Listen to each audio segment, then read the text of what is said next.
Hey guys, welcome back to another video of the BRZ. In today's video, I'm going to be talking about the recent gearbox failure I had on my Turbo BRZ. I'm going to today explore some of the replacement options I considered, as well as some of the upgrade options for the stock box, and why I went with what I chose in the end to fix the issue. So make sure you stick around to the end of the video where I'll be discussing why I ended up choosing the method I went with. In case it's your first time on the channel, I have got an SME turbo kit on this car.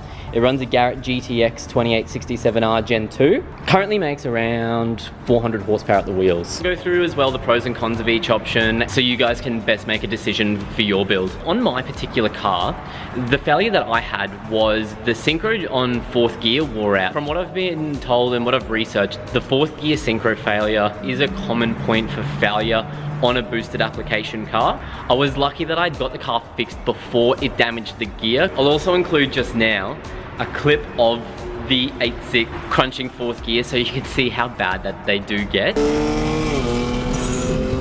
So yeah, as you can hear from the clip, I definitely needed to do something about the gearbox, because if I had held off any longer, I probably would have had a total failure. There was 5 different routes that I researched, all looked into, to upgrade the gearbox on these. And what I'll do, I'm gonna go through each option from most expensive to least expensive. The most expensive option that I looked into was going to a sequential gearbox. There are plenty of companies that supply a sequential gearbox which can be mated to the FA20. I actually got in contact with an Australian local company. The product that they produce is definitely an awesome option. They can hold decent amount of power. They have a really good brand name with reliability and longevity. They are the sort of products that you could put on a racetrack lap after lap and know that the gearbox is going to be able to handle that sort of abuse. So those would be the pros of that sort of a setup, and also obviously the fact that it turns it into a sequential, so it changes gears super quick. The biggest downside I had with that gearbox was the fact that sequential gearboxes are notoriously noisy, so they do turn it into a bit of a less of a street car. Not saying you can't use it on the street,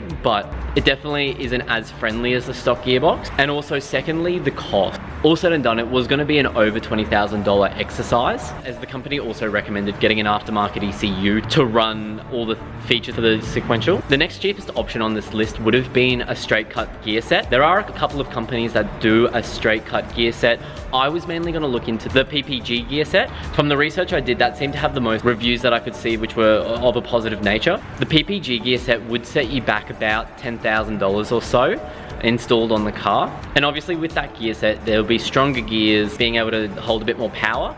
Also being straight cut, they will have that same disadvantage. They will be a little bit louder driving around. One of the other issues I came across with that was availability where I live. There seems to be long lead times on ordering them, and I wasn't too keen on having the car off the road for ages while I waited for a gear set to come in. Option 3, I also looked into potentially doing a DCT swap on the car. The DCTs from the 135i BMWs are fairly affordable getting them from a wrecker. It's a swap that is actually becoming more commonly done. They are a little bit of a headache to wire in apparently, where obviously you've got to get the ECU to run it and get that communicating with the engine ECU. It would be an awesome swap for this car. You could get the steering wheel out of an automatic car, have the paddles. The cons with the DCT was around, again, lead times, finding one, getting the ECUs to communicate. There would obviously though be a bit of custom work in doing so, because there isn't a conversion kit on the market yet for the DCTs. So I sort of ruled this one out. Option number 4 that I looked into was doing a CD009 swap or a T56 swap. Both of these options are much more common options for swapping out gearboxes in these cars. So the benefits of going either of these two transmissions is they are commonly available. There is an off-the-shelf kit for both transmissions. They are both really stout transmissions which are proven to hold a lot of power and a lot of torque, and they are also relatively affordable.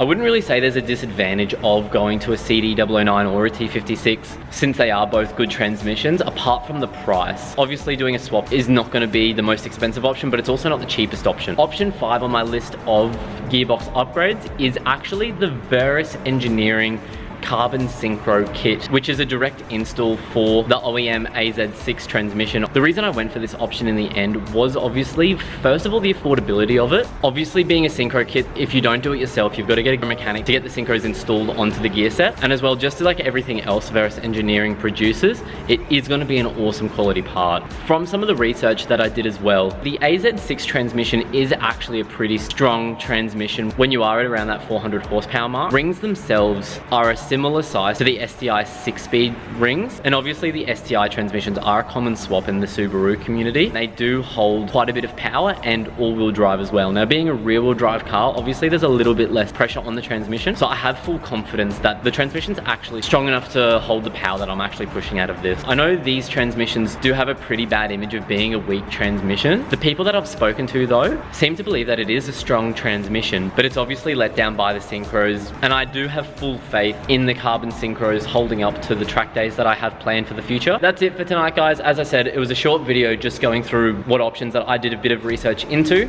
Hopefully now you've got a better idea of what you potentially want to do for your project. If you have a turbo 86 BRZ and you've looked into any of the other options, definitely comment below. Let me know what you went with or what you're planning to go with. As always, please subscribe if you enjoyed it and you want to see some more videos of the BRZ. It helps me out immensely. And stay tuned for plenty more videos to come.